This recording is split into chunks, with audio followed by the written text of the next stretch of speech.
Edit: the poor single dad mechanic fixed an old woman's car for free. Then her CEO daughter called him. Why would a single phone call matter after such a simple act of kindness? What could have prompted a CEO daughter to reach out in the first place? Hello, everyone, and welcome back. We are so glad you are here with us today. If you enjoy heartfelt stories about kindness, dignity, and second chances, please subscribe to the channel and turn on notifications so you never miss a new story. Thank you for your incredible support and for being part of this wonderful community that celebrates compassion and hope. Before we begin, tell us in the comments, would you repair a stranger's car for free if you had the chance? Now, get comfortable as we begin a moving journey where one quiet decision sets an unforgettable story in motion.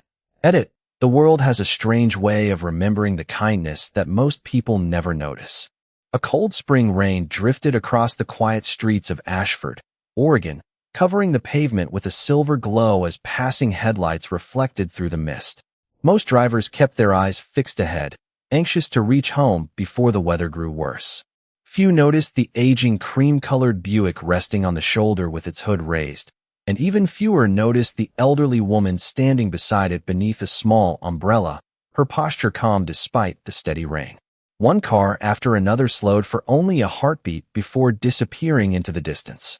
Then an old blue pickup eased onto the shoulder. Ethan Brooks climbed out wearing faded jeans, a weathered denim work shirt with his garage logo stitched above the pocket, and work boots darkened by years of honest labor. His hands still carried faint traces of grease from a transmission repair he had nearly finished before closing early to pick up his daughter from school. He glanced toward the stranded vehicle, then toward the dashboard clock inside his truck. He knew he was already running late, but he also knew that some decisions were too important to measure by minutes. Carrying a worn red toolbox, he walked through the rain with an easy smile. "Looks like your day could use an extra pair of hands," he said warmly. The elderly woman returned the smile with quiet gratitude. "I was beginning to think everyone had forgotten how to stop." Ethan shook his head as he gently lifted the hood. Not everyone. Steam drifted upward before disappearing into the cool afternoon air. He examined every hose, every clamp, and every connection with practiced patience instead of rushing toward expensive conclusions. Years spent repairing family vehicles had taught him that careful attention often mattered more than complicated equipment. After several minutes, he spotted a cracked radiator hose that had slowly leaked coolant until the engine overheated. He reached into one of the deeper compartments of his toolbox and removed a universal emergency hose he kept for unexpected roadside repairs. "You are fortunate," he said with a reassuring smile. "This looks much worse than it really is." The woman watched him work with remarkable attention, almost as though she cared less about the repair than about the man. The elderly woman stood quietly beside the Buick for another moment before reaching into her purse and removing a simple cream-colored business card with elegant silver lettering. She handed it to Ethan with both hands instead of slipping it casually into his pocket. "If you ever need anything," she said gently, "please call me." Ethan accepted the card with a polite smile, but barely glanced at it before placing it inside the pocket of his work shirt. To him, it was simply the thoughtful gesture of a grateful stranger. "Thank you, ma'am," he replied warmly. "I'm just glad you made it back on the road safely." She studied his face for a few silent seconds as if trying to remember every detail. "My daughter always tells me that truly honest people have become very difficult to find," she said softly. Ethan chuckled. Maybe she has just been looking in the wrong places. A quiet laugh escaped the woman's lips before she climbed into the Buick. As the car disappeared through the curtain of rain, Ethan picked up his toolbox and returned to his pickup without another thought. His mind was already somewhere else. Lily would be waiting outside Jefferson Elementary School, probably holding another drawing she had spent the afternoon making just for him. 15 minutes later, the old pickup rolled into the familiar parking lot, where children rushed toward parents with backpacks bouncing behind them. Lily spotted her father immediately and ran toward him with a bright smile that seemed capable of chasing away any difficult day. "You are late," she teased, climbing into the passenger seat. Ethan smiled apologetically. "Someone needed help." Lily tilted her head. "Did you help them?" "I hope so." She nodded with complete satisfaction, as though that answer alone explained everything. On the drive home, she happily described her science project while Ethan listened with genuine attention, asking questions that made her laugh. Their small white farmhouse sat just beyond the edge of town, surrounded by tall pine trees and a weathered wooden fence that had needed repairs for years. It was not much, but it was home. That evening, Ethan prepared grilled cheese sandwiches and tomato soup, while Lily spread crayons across the kitchen table. "Look what I made today," she said proudly, sliding a drawing toward him. It showed a little repair shop beneath a bright blue sky. Beside the building stood a man holding a wrench and a little girl holding his hand. Across the top, she had written in careful block letters, "Good people fix more than cars." Ethan felt his throat tighten as he smiled at the drawing. "I think this belongs in the garage." Lily beamed. "Really? Right where everyone can see it." The next morning, he pinned the picture beside the old coffee maker near the waiting area. Most customers probably would not notice it, but Ethan liked the reminder. Every repair was about more than bolts and engines. Sometimes it was about helping someone reach work, pick up a child, or visit family. As he unlocked the garage doors and switched on the humming fluorescent lights, the day seemed perfectly ordinary. He organized his tools, reviewed the repair schedule, and poured himself a cup of coffee without realizing that nearly 40 miles away, an elderly woman had just placed a phone call that would quietly change the direction of his life. Before another sunset arrived, nearly 40 miles away in downtown Portland, the upper floors of Whitmore Automotive headquarters reflected the pale morning sunlight across walls of glass and polished steel. Inside the corner office overlooking the city, Claire Whitmore stood beside the window with a cup of coffee she had not touched. Quarterly reports covered her desk. Acquisition proposals waited for her signature. Her calendar was filled from sunrise until evening, yet none of those responsibilities held her attention after her private phone began to ring. She smiled the moment she recognized her mother's number. Margaret rarely interrupted the workday unless something truly mattered. "Good morning, Mom," Claire answered warmly. "How are you?" Margaret's voice carried an unusual calm. "Better than yesterday." Claire smiled. "That sounds promising." Margaret paused before saying, "I met someone you need to know." Claire laughed softly. "You have said that before. Not like this." The warmth in Margaret's voice immediately caught her daughter's attention.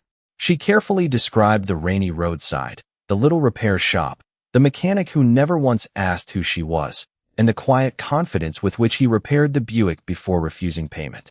She repeated every detail, including the way Ethan spoke about his daughter with unmistakable pride.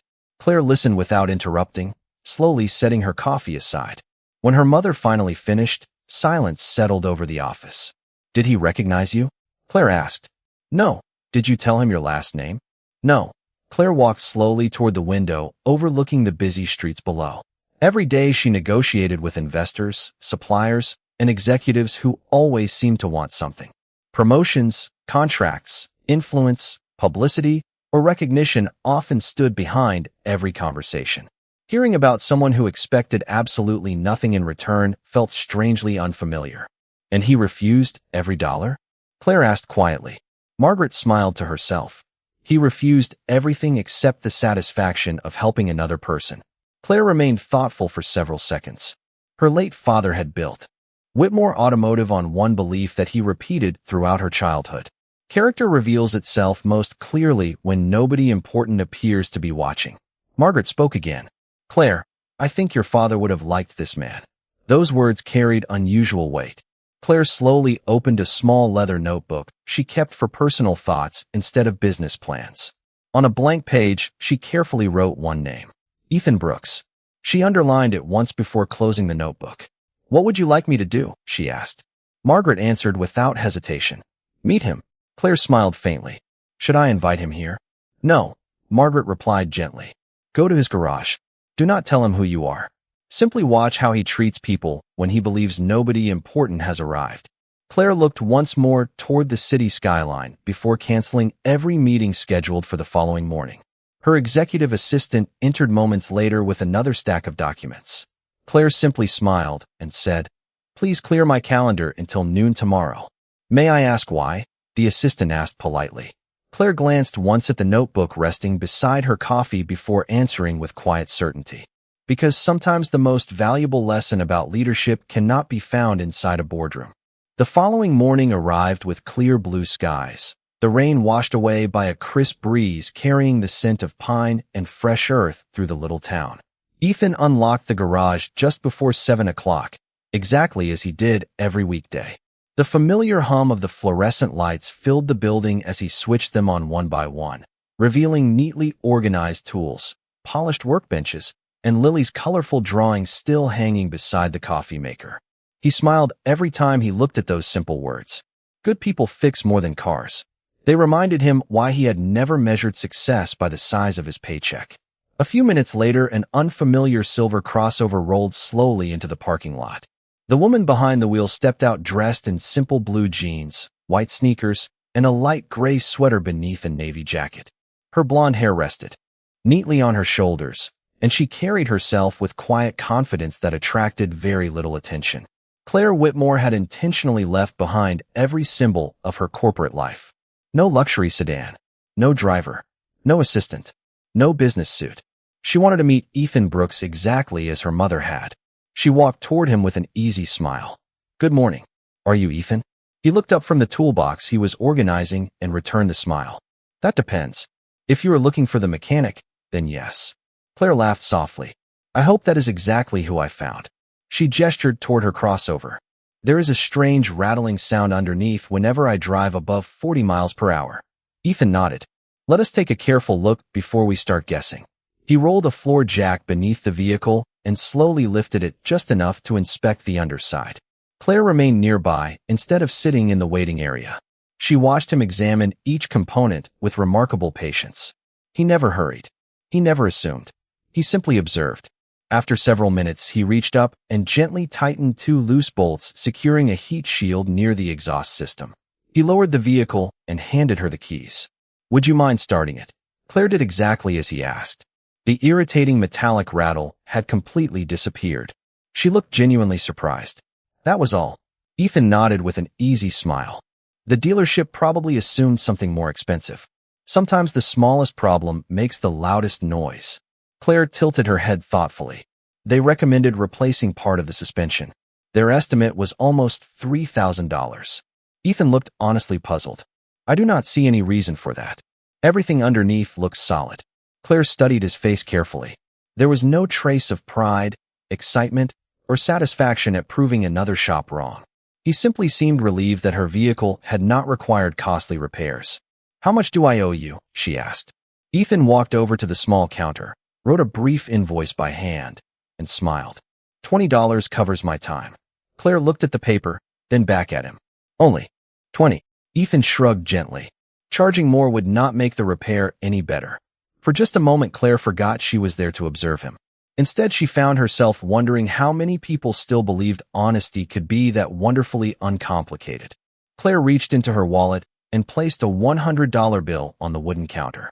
Ethan glanced at it, then quietly wrote the amount due on the handwritten invoice before sliding $80 back toward her. "You gave me too much," he said with an easy smile. Claire looked at the returned bills without touching them. "You probably saved me thousands of dollars today." Ethan folded the receipt neatly and handed it to her. "That does not change what the repair was worth." She tilted her head with genuine curiosity. "Most people would have accepted it." Ethan shrugged gently. "Maybe, but then I would spend the rest of the day knowing it was never mine to keep." The old wall clock ticked steadily above the office door, while soft country music played from a small radio resting on a shelf beside the coffee maker. Claire slipped the extra money back into her wallet, feeling strangely unfamiliar with the simplicity of the moment. Before she could say another word, an older ranch truck pulled into the parking lot. A gray-haired man climbed out carrying a small cardboard box. The moment he spotted Ethan, his face brightened. "Morning, Ethan. My grandson wanted me to bring these fresh apples from our orchard." Ethan accepted the box with a grateful smile. "You really did not have to do that, Frank." The older man laughed warmly. "After you stayed 2 hours past closing to fix my truck so I could make it to my granddaughter's school concert, this is the least I can do." Ethan smiled modestly. "I only replaced a fuel pump." Frank shook his head. "No, you made sure a grandfather did not miss an important memory." After Frank drove away, a young mother entered carrying a toddler on her hip. "I just wanted to thank you," she said softly. "The brakes you repaired last month have been perfect, And your payment plan helped me keep my job. Ethan nodded kindly. I am glad everything worked out. She smiled. Before leaving, never noticing Claire quietly listening nearby. A few minutes later, another customer waved through the open garage door without even getting out of his pickup. Morning, Ethan. The truck still runs like new. Ethan simply waved back with the same relaxed smile he offered everyone else. None of these people spoke about discounts, promotions, or business deals. They spoke about trust. They spoke about being treated fairly when life had become difficult. Claire slowly realized she had spent years measuring companies through quarterly reports while an entire community measured one mechanic through countless quiet moments that never appeared on any balance sheet. She opened the small notebook she carried and wrote a single sentence beneath Ethan's name.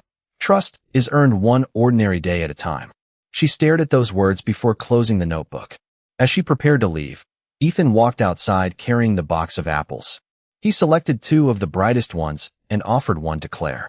For the drive home, he said. She looked at the apple, then at the man standing in front of her. He had no reason to offer another act of kindness. He simply did. Claire accepted it with a warm smile. Thank you. Ethan nodded. Drive safely. As her crossover disappeared down the quiet country road, she glanced once through the rearview mirror.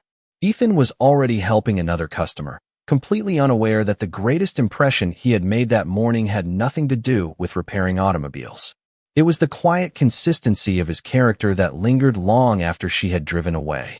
The following afternoon, Ethan was finishing an oil change when a white delivery van pulled into the parking lot. A uniformed courier stepped out carrying a sealed cream-colored envelope with Ethan Brooks printed neatly across the front. Package for Mr. Brooks, he said politely. Ethan wiped his hands on a clean shop towel before signing the electronic clipboard. Thank you. The courier wished him a pleasant afternoon and drove away almost immediately. Curious, Ethan opened the envelope and discovered a single handwritten note resting on thick stationery. Mr. Brooks, thank you for reminding my family that integrity still exists. I would greatly appreciate the opportunity to speak with you at your convenience. Respectfully, Claire Whitmore. Beneath the signature appeared an office address in downtown Portland and a direct telephone number. Ethan read the note twice before quietly setting it on the counter. The name stirred a distant memory, but he could not immediately place it.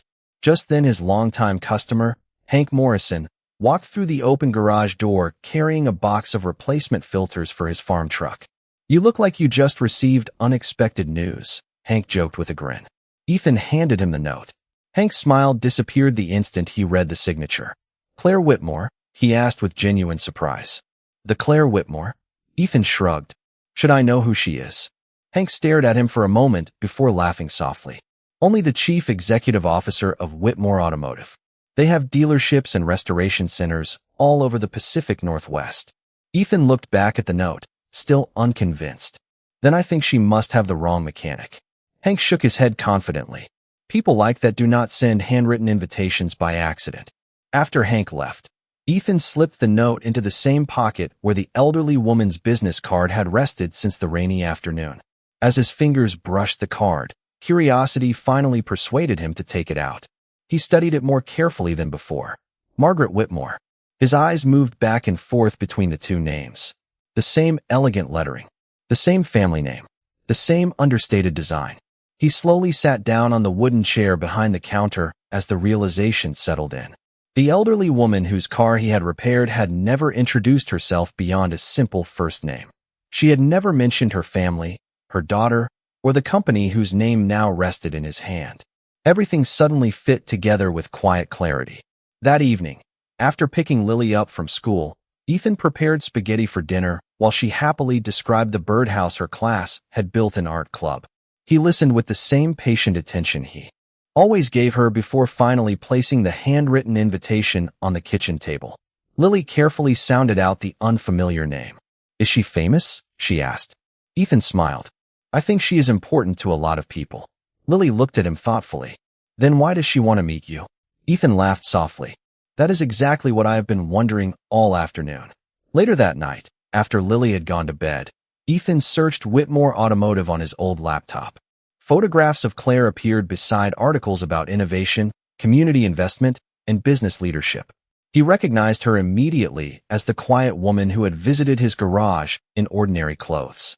For several silent minutes, he simply stared at the screen before closing the computer. Tomorrow he would drive to Portland carrying more questions than expectations, completely unaware that the meeting awaiting him would have very little to do with repairing cars and everything to do with the quiet values that had shaped his entire life. Before sunrise the next morning, Ethan dropped Lily off at his older sister Emily's house with a warm hug and a promise that he would be back before dinner. Emily smiled as she straightened Lily's backpack. Whatever this meeting is about, just remember that you have never needed to pretend to be anyone else. Ethan nodded quietly. I would not know how. The drive to Portland took nearly 2 hours, giving him plenty of time to wonder why one of the largest automotive companies in the country wanted to meet an ordinary mechanic from a small town. His aging blue pickup looked almost out of place among the sleek vehicles filling the downtown streets, so he parked several blocks away where the hourly parking rates were affordable and walked the remaining distance. As he approached Whitmore Automotive Headquarters, the tall glass building reflected the bright morning sun across the city skyline. Employees entered through revolving doors carrying laptops, coffee cups, and briefcases while security greeted each person with familiar smiles. Ethan paused for only a moment before walking inside. The spacious lobby was elegant without feeling cold, decorated with restored classic automobiles that honored the company's history instead of displaying unnecessary luxury. A friendly receptionist looked up. Good morning. May I help you? Ethan handed her the handwritten invitation. Her expression immediately softened with recognition. Welcome, Mr. Brooks. Miss Whitmore is expecting you. She guided him toward a private elevator that quietly carried them to the executive floor. As they walked through the hallway, Ethan noticed framed photographs lining the walls. One picture caught his attention more than the others. It showed a much younger man standing proudly beside a modest neighborhood repair shop, smiling with grease on his hands instead of wearing a business suit. Beneath the photograph were simple words engraved into a bronze plaque. Great companies begin by serving ordinary people extraordinarily well. Ethan stopped for a brief moment to read the inscription. That was my father's favorite saying. Claire's voice came from the end of the hallway. Ethan turned and saw her walking toward him dressed in a tailored navy business suit that reflected the confident leader she truly was. Yet her warm smile remained exactly the same as it had been inside his little garage. Thank you for coming, she said, extending her hand. Ethan shook it politely. Thank you for inviting me. I admit I am still trying to understand why I am here. Claire smiled. You are about to. She led him into a comfortable conference room overlooking the Willamette River. Fresh coffee rested on the table beside a basket filled with homemade blueberry muffins. Ethan smiled as soon as he recognized them. These remind me of something. Claire laughed softly. My mother insisted I bring them. Almost on cue, the conference room door opened again. Margaret Whitmore stepped inside wearing the same gentle smile she had carried on the rainy roadside. Ethan immediately stood out of respect. It is wonderful to see you again, he said warmly. Margaret nodded with genuine affection. And your kindness has been remembered every single day since we first met. Ethan looked from Margaret to Claire, still uncertain how a simple roadside repair had brought him. There. Claire gently folded her hands on the table before speaking. My mother did not ask me to meet the best mechanic she could find. She paused just long enough for the quiet room to settle around her. She asked me to meet the man who reminded her that integrity still exists. Ethan lowered his eyes with humble embarrassment, never imagining that the smallest decision he had made on an ordinary rainy afternoon had become the most important conversation inside the entire building. For several quiet moments, no one spoke. Sunlight poured through the tall windows, reflecting softly across the polished conference table while the Willamette River flowed steadily below, untouched by the decisions being made above it. Ethan finally broke the silence. I appreciate your kindness, but I still do not understand what you expect from me. Claire smiled gently and opened a slim leather portfolio resting beside her coffee. Instead of contracts or legal documents, it contained photographs of community repair events, technical training workshops, and families standing beside dependable vehicles with grateful smiles. She slowly turned each page. These programs began with my father, she explained. He believed every family deserved safe transportation, especially those who worked hard, but could not always afford unexpected repairs. Margaret nodded proudly. He used to say that a reliable car often meant the difference between keeping a job and losing one. Ethan studied each photograph carefully. These are wonderful ideas. Claire sighed softly. Some of them are. Others have slowly become paperwork instead of people. We have excellent executives, talented engineers, and successful managers, but very few of us still understand what it feels like to stand beside a broken car wondering how to pay the repair bill. Ethan looked down at the photographs once more before answering honestly. I understand that feeling because I still see it almost every week. Claire met his eyes. Exactly. She closed the portfolio. That is why I wanted to meet you. Ethan leaned back thoughtfully. If you are offering me a position here, I am afraid I would disappoint you. I belong in my garage.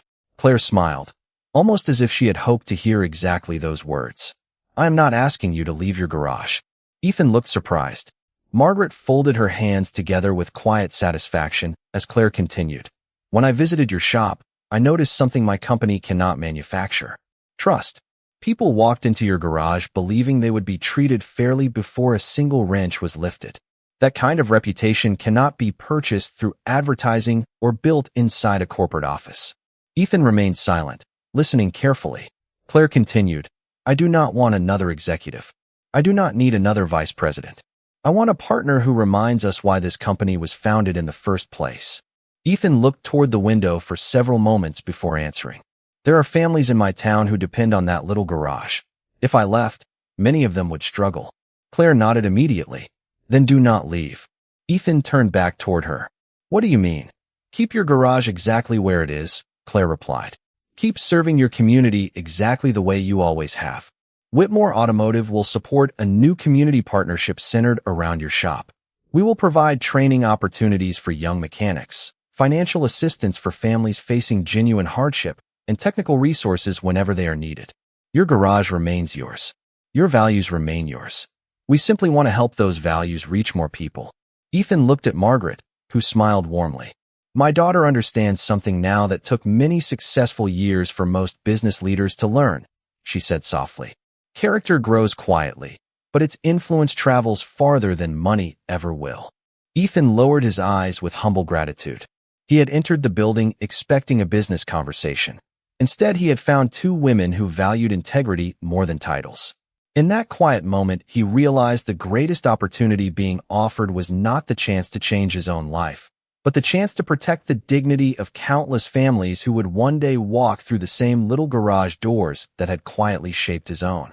1 year later, the little garage on the edge of Ashford looked almost exactly as it always had, and Ethan insisted that it stay that way. The faded blue sign still hung above the entrance, weathered by countless seasons. Lily's colorful drawing still rested beside the coffee maker, now joined by dozens of thank you notes from families whose lives had quietly become a little easier. The only visible difference was a small bronze plaque mounted beneath the original sign. It simply read, Whitmore Community Partnership. There were no oversized logos, no flashy advertisements, and no attempt to transform the little garage into something it was never meant to become. Claire believed the building had earned the community's trust long before her company ever arrived. Through the partnership, struggling families could apply for assistance with essential repairs. Apprentices from nearby technical schools learned under Ethan's patient guidance, and retired mechanics volunteered several Saturdays each month simply because they believed in the mission. Every repair still began the same way. Ethan listened before he diagnosed. He explained before he repaired. He charged only what was fair. Success had expanded his opportunity, but it had never changed his character. On a warm Saturday morning, the parking lot filled with families attending the annual Community Safety Day. Children laughed while decorating bicycle helmets.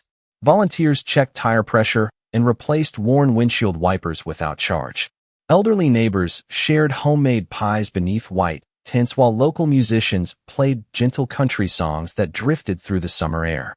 Claire arrived carrying a cardboard tray with 2 cups of fresh coffee, instead of arriving with cameras or reporters. She walked across the parking lot unnoticed by most visitors until she reached Ethan, who was helping a young couple install a child's safety seat correctly. After thanking the family, he accepted one of the coffees with a grateful smile. You always seem to know when I need this, he said. Claire laughed softly. Your schedule has become surprisingly predictable." They stood together watching the families around them. Lily, now a year older, cheerfully helped younger children hand out safety reflectors while Margaret sat nearby beneath a shade tree telling stories that made every child around her smile. Claire looked toward the little garage and quietly shook her head with admiration. "Do you know what surprises me the most?" she asked. Ethan looked at her curiously. "What is that?" "Nothing here feels different," she answered. Ethan smiled peacefully. "That was always the goal." Claire nodded. "Most people believe success changes everything." Ethan looked around at the familiar garage, the neighbors laughing together, and the little town that had shaped every lesson he valued. "Real success should protect the things worth keeping," he replied gently. Margaret slowly joined them, placing a hand on each of their shoulders. "Your father would have loved this," she whispered to Claire. Claire's eyes filled with quiet emotion as she watched another grateful family drive safely away. "I think he already does," she answered softly. As the afternoon sun settled over the little garage, Ethan looked at the same weathered sign he had unlocked every morning for years. The building was still small. His hands were still marked by honest work. His heart remained exactly the same. In the end, the greatest reward had never been recognition, opportunity, or partnership.